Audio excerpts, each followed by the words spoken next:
अच्छा, मरने के बाद आखिर होता क्या है? ये एक ऐसा सवाल है ना, जो हजारों सालों से हम इंसानों के दिमाग में घूमता रहा है। तो आज हम एक बहुत ही पुरानी कहानी यम गीता के जरिए इसी सवाल का जवाब ढूंढने की कोशिश करेंगे। ये एक ऐसी कहानी है जिसमें एक छोटा सा लड़का सीधे मौत के देवता से ही ये सवाल पूछ बैठता है। तो ये कहानी है एक बहुत ही हिम्मत वाले लड़के नचिकेता की। देखिए, वो किसी राजा या ऋषि के पास नहीं गया।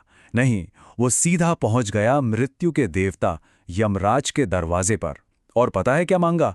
कोई धन दौलत नहीं, बल्कि परम सत्य का रहस्य। और देखिए, यही वो सवाल है जो इस पूरी कहानी की, इस पूरे संवाद की जान है। ये एक ऐसा सवाल है जो हर कल्चर में, हर पीढ़ी ने कभी ना कभी जरूर पूछा है कि क्या क्या हमारी जिंदगी बस एक पल की चमक है जो हमेशा के लिए खत्म हो जाती है, या इसके बाद भी कुछ है? नचिकेता को इसका जवाब चाहिए था, और वो इसके लिए सीधा सोस के पास, यमराज के पास चला गया। तो कहानी की शुरुआत होती है नचिकेता और यमराज के आमने सामने आने से। लेकिन ये कोई सीधा साधा क्वेश्चन आंसर सेशन नहीं है। असल में ये एक तरह की परीक्षा है। यमराज पहले ये जानना चाहते हैं कि ये छोटा सा लड़का, क्या वो वाकई उस ज्ञान के वजन को उठाने के लायक है भी या नहीं जो वो मांग रहा है। और यहीं पे नचिकेता सबसे अलग खड़ा दिखाई देता है। जरा सोचिए, एक तरफ जहां पूरी दुनिया सोना, ताकत और लंबी उम्र की दुआएं मांग रही है, वहीं ये लड़का इन सब चीजों को एक झटके में ठुकरा देता है। वो कुछ ऐसा मांगता है जिसे ना तो खरीदा जा सकता है और ना ही जीता जा सकता है। वो सत्य मांगता है। लेकिन यमराज वो सीधा सीधा जवाब नहीं देते, बल्कि वो हिचकिचाते हैं, जैसे वो इस राज को बताने से डर रहे हों। वो नचिकेता को हर तरह का लालच देते हैं, बड़े बड़े साम्राज्य, खूब सारा धन, सुंदर अप्सराएं, सब कुछ। क्यों? ये देखने के लिए कि उसकी इच्छा कितनी पक्की है। वो साफ साफ कहते हैं कि ये ज्ञान तो देवताओं के लिए भी समझना मुश्किल है, ये कोई मामूली राज नहीं है। और जब नचिकेता किसी भी लालच में नहीं फंसता, तब यमराज समझ जाते हैं कि ये कोई आम लड़का नहीं, ये एक सच्चा साधक है। और तब वो उस महान रहस्य से पहला पर्दा उठाते हैं। वो बताते हैं कि जवाब किसी दूसरी दुनिया में, किसी स्वर्ग या नर्क में नहीं है। जवाब तो हमारे अंदर ही है, हमारी अपनी असली पहचान में छिपा हुआ है। यहां यम आत्मा के कॉन्सेप्ट को सामने लाते हैं। इसको ऐसे समझते हैं, जैसे बिजली एक बल्ब को रोशन करती है, लेकिन वो खुद बल्ब नहीं होती, है ना? बिल्कुल वैसे ही आत्मा वो चेतना है जो हमारे शरीर और मन को जिंदगी देती है, पर वो खुद शरीर या मन नहीं है। ये वो असली मैं है जो जन्म और मृत्यु के इस पूरे साइकिल से कहीं परे है। तो कहने का मतलब ये है कि हमारा असली स्वरूप, हमारी रियल आइडेंटिटी, ये शरीर नहीं है जो बूढ़ा होता है और एक दिन खत्म हो जाता है। नहीं, हमारी असली पहचान तो वो आत्मा है जो न कभी पैदा हुई और न कभी मरेगी। वो तो समय से भी पुरानी है, हमेशा से थी और हमेशा रहेगी।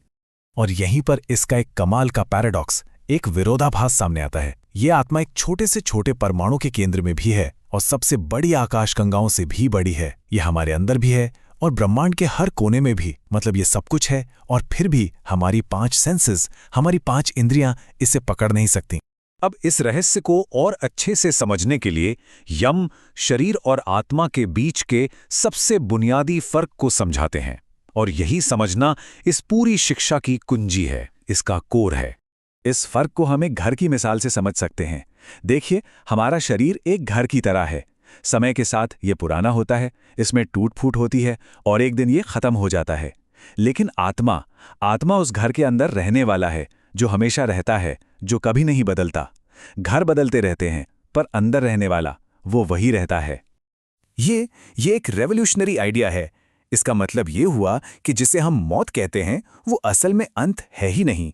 वो तो बस कपड़े बदलने जैसा है। सिर्फ बाहरी शरीर का अंत होता है, अंदर के उस अमर तत्व का नहीं।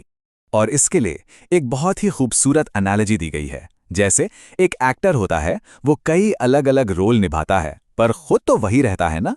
बिल्कुल वैसे ही आत्मा भी कई शरीर लेती है, लेकिन उसका असली स्वरूप वो कभी नहीं बदलता। तो ठीक है, ये सब जानना, ये सब बातें बहुत अच्छी हैं। लेकिन अब सबसे बड़ा सवाल ये उठता है कि इसे सिर्फ एक थियोरी की तरह नहीं, बल्कि एक एक्चुअल एक्सपीरियंस के तौर पर कैसे जाना जा सकता है।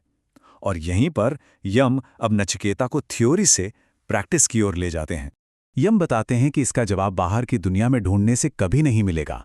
इसका रास्ता हमारे अंदर ही है, हमारे अपनी कॉन्शियसनेस की गहराइयों में। और हाँ, वहां तक पहुंचने के लिए एक खास प्रैक्टिस भी है।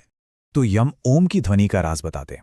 देखिए, ये सिर्फ एक मंत्र या कोई शब्द नहीं है। इसे आप ऐसे सोचिए जैसे ये पूरे यूनिवर्स का बैकग्राउंड म्यूजिक है, वो फंडामेंटल वाइब्रेशन जिससे सब कुछ बना है। ये उस इटर्नल कॉन्शियसनेस की अपनी आवाज है। और ये जो प्रोसेस है, ये हमें बाहर से अंदर की ओर ले जाता है। सबसे पहला स्टेप अपनी सेंसेस को शांत करना, फिर बाहर की दुनिया के जो भी डिस्ट्रैक्शंस हैं उनसे अपने मन को हटाना। और जब मन पूरी तरह शांत और अंदर की ओर मुड़ जाता है, बस तभी हम उस अंदर की आवाज, उस ओम की वाइब्रेशन को सुन पाते हैं, जो असल में हमेशा से वहां मौजूद है।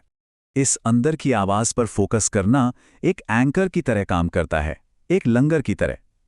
ये हमारी चेतना को शरीर और मन के उतार चढ़ाव से खींच के हमारी असली इटर्नल नेचर में टिका देता है। ये सिर्फ सुनना नहीं है, ये अपने असली स्वरूप में बस जाना है। चलिए अब देखते हैं कि इस आत्मज्ञान को पाने के बाद पर्सपेक्टिव में, नजरिए में क्या फर्क आता है। क्योंकि ये सिर्फ एक आइडिया नहीं है, ये तो जिंदगी जीने का एक बिल्कुल नया तरीका है। जब किसी को ये एहसास हो जाता है कि उसका असली स्वरूप कभी नष्ट नहीं हो सकता, तो सबसे पहले मौत का डर खत्म हो जाता है। दुख और इच्छाएं भी धीरे धीरे कम होने लगती हैं, क्योंकि वो तो शरीर और मन से जुड़ी है, आत्मा से नहीं। जिंदगी एक संघर्ष की जगह एक खेल बन जाती है। अब ये शायद इस पूरी बातचीत का सबसे गहरा मेटाफर है। इसका मतलब क्या है? इसका मतलब यह है कि एक ज्ञानी इंसान के लिए जिंदगी के ये जो बड़े बड़े नाटक हैं, जैसे जीत, हार, जन्म, मृत्यु, इनका कोई खास मतलब नहीं रह जाता। जैसे कोई ऑडियंस फिल्म के अच्छे और बुरे दोनों कैरेक्टर्स को बस देखती है, ठीक वैसे ही वो जिंदगी को एक साक्षी बनकर देखता है। उसके लिए तो मौत भी इस कॉस्मिक ड्रामा का बस एक हिस्सा है, एक मसाला जो कहानी में थोड़ा टेस्ट डालता है। और यम गीता हमें इसी आखिरी सवाल के साथ छोड़ जाती है कि अगर मौत अंत नहीं है, तो शायद अंत जैसी कोई चीज ही नहीं। शायद जिंदगी बस एक कंटिन्यूअस ट्रांसफॉर्मेशन है, एक रूप से दूसरे रूप में, एक कभी ना खत्म होने वाला सफर। और इसी सच को जान लेना शायद मौत के डर पर असली जीत है।